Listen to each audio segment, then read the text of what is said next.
Hi, good morning. Well, I'm here again in my kitchen, only this time we're going to do something a little different. Got to talk about someone that I grew up knowing, but I never got a chance to introduce myself, talk with this person, and I feel cheated out of a great conversation.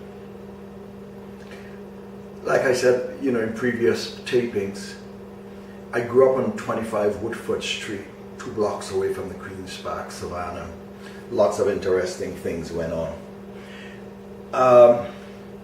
I'll run the Queen's Park, Savannah, or jog, or walk around almost every afternoon. And there was a guy that I saw pacing the pavement many times. Very, very dark in complexion. The dirt on his body made him look, I guess, darker than usual. Very, very big afro, sort of growing into dreads. Good looking guy, young guy. And at that time, and I think it still happens in Trinidad, when we see people like that, and of course he was in rags, we tend to label them as, well, that's a madman over there, it's crazy, that guy needs to be in Sintans. Well, over the years, well, not over the years, because I did find out who he was and what he did. He wrote the best calypso that I have ever heard, and it was called Portrait of Trinidad. And I consider it the best calypso because the lyrics, it's alive, it lives. Because everywhere I go and I meet with fellow Trinbagonians,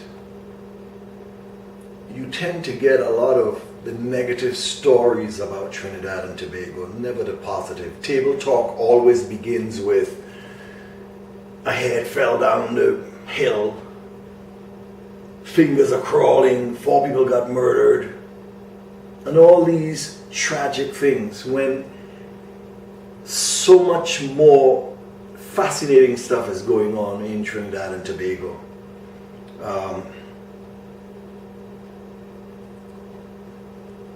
We have educated people who are Rhodes Scholars. The University of the West Indies, University of Trinidad and Tobago is turning out well-educated people. We're doing wonderfully well in sports. We've won Miss World and Miss Universe titles. We've done so much. The economy is fantastic. There's so much good going on, but still, that crime thing and that thing about us as a people who always want to talk about the negative when we get into table talk discussions tells me that this calypso is very much alive. His name is Penman. At least we refer to him as Penman. And lately, I found out a little bit more about him from Winsford Devine, who has written some of the best calypso, some of the best songs in this world.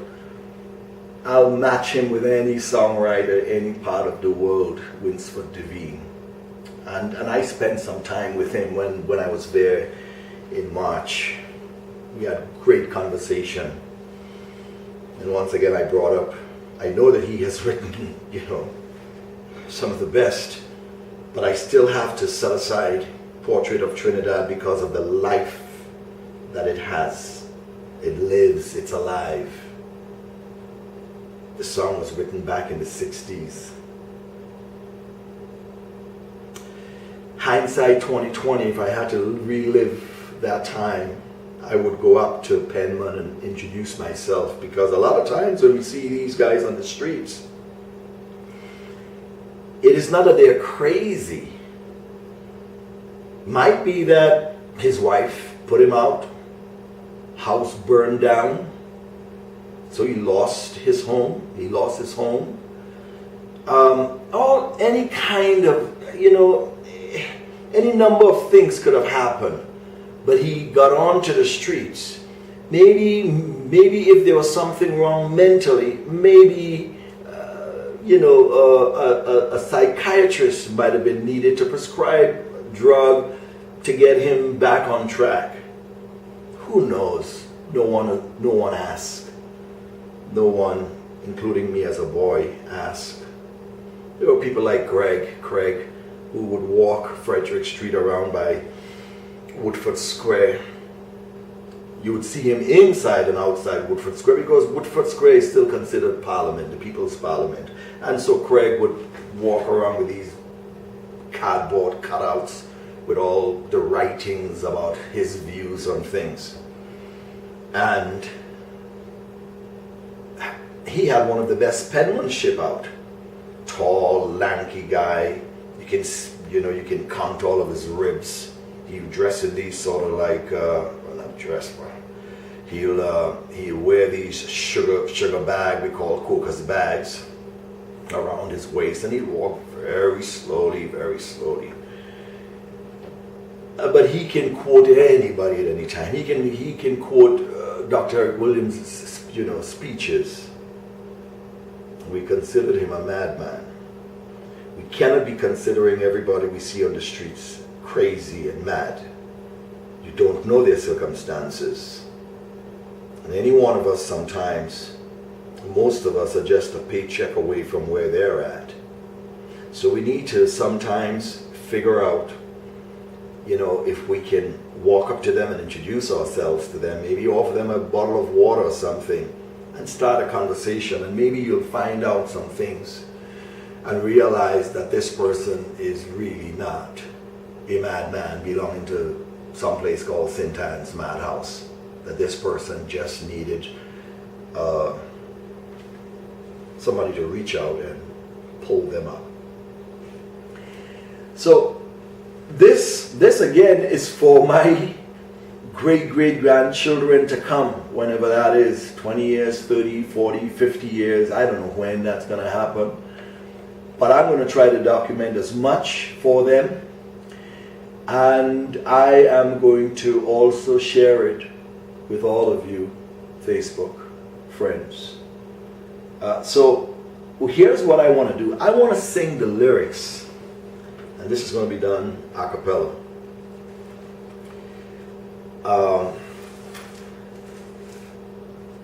So here it goes. This song, Portrait of Trinidad, written by Penman, and I still think today it stands up with any calypso that's out there. I'm not talking about soca, because soca is in a class by itself, but any calypso, the thought of writing something that means something puts this calypso well above the rest. Okay? Trinidad is my land, and of it I am proud and glad. But I can't understand why some people just talk it bad. I know all of them, they run in their mouth. They don't know where they're talking about. They would paint hair black every day, and the right things they would never say. Like our sportsmen being rated among the best. Our scholars have sit and passed every test and put us right alongside the rest. And then our pitch lake is the greatest one of its kind. Well,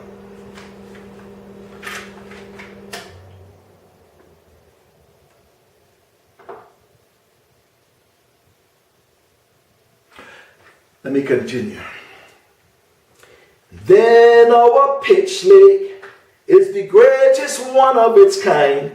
Ammonia, petrol, methanol, and oil is really refined.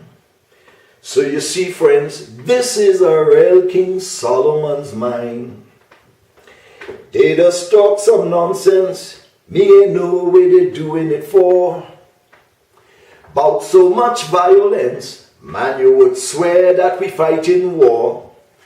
Of course, we have the delinquents to face, but just like any other place, look, the things they just say about here is really too much for me to bear, because my people are daily making progress without any form of stupidness, and in this way we must gain success. For when we move in, we all move as one body, no bickering between you and me, for our policy stands for racial equality. Now when a stranger spending a little time in this lovely isle, every day you see her, she always have a happy smile. And when her time is up to depart, she would say with pride in her, I'll be back, you could bet your life. And if I can't come, I will send me man. For when she tell you that she really wants her to come to drink some rum and have plenty fun in this great island in the sun. Trinbago, as foreigners would recall, it doesn't matter whether big or small. For if you're rich or poor, friends, we cater for one and all. So all of them we're talking, they either drunk or they're staring mad. Or maybe they're forgetting Mr. Universe, Miss World, President Max Richards, Len Booksy Sharp, Kamala Bissessor, Otto Bolden, and many, many more belong to Trinidad. We have men of talent and skills with high hopes of improving still. And if you think all this is a lie, Philip Despine gonna tell you why. Trinbago have the best talent in this world, where calypsos our stories are told, with some rhythm to touch your soul. Trinbago, this lovely land of my birth, it's small but overwhelming its worth. And as you know, Carnival is the greatest frolic on earth. Ba-da, ba-da-da-da-da-da-da-da, ba-da-ba-da-da-da-da-da, ba-da-ba-da-ba-da-da-da-da. What a beautiful calypso. The lyrics, wonderful lyrics. And it holds up today, because wherever I travel, wherever I go, you can still hear Trinbagonians still talking this country down. Again, my Facebook page, I try to highlight the best. And I have people saying, well, Phil, you're naive. There's this crime and that crime that's going on. Well, there's enough newspapers, there's enough places you can go to read all of that stuff. And yes, it's important, but I think just as important is the young man who wins the Rhodes Scholarship and would like some focus on him, or the university students and who graduates in sciences, or the university students who graduates in law, or some of the fantastic things, other fantastic things that is going on, would like to get its fair share of publicity. I was in Trinidad just a couple months ago, and I'm talking to people about stuff, about the economy, about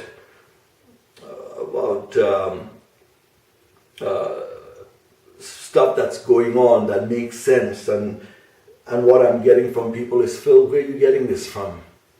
I'm getting it from the newspapers. I'm getting it from the business section. Most people just want to see wow, what's coming out of them? 4 murders or 5 murders. But even here in California where I live, it's the same, it's the same thing, and really and truly sometimes you have to give the people who are working very, very hard when the day comes, to get the degrees and businesses thriving and doing that, you have to give them a platform sometimes. And so I would like to see, instead of the business section where you have to tap into something else, why don't we get some of that? The young man who won the Rhodes Scholarship, let's get that at the front page of our newspapers. So I'm glad that I was able to share this with you guys. It is my best calypso to date. And again, it was written by Penman, a guy who everybody walked past, even me. Saw him as just another madman. And I was told, what I learned was that this song was written for another Calypsonian. I'm not going to disclose the Calypsonian's name. If you ever meet me on the street somewhere, I'll tell it to you. But it was written for another Calypsonian, another renowned Calypsonian, who decided that he couldn't sing it because he was from another country. He was from Grenada, and he couldn't sing this.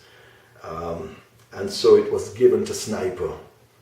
And Sniper did it and won King that year. Congratulations again to Sniper. But even more congratulations to you, Penman. I don't know where you are today, but wherever you are, I gotta congratulate you, because your song lives. Thanks. Bye.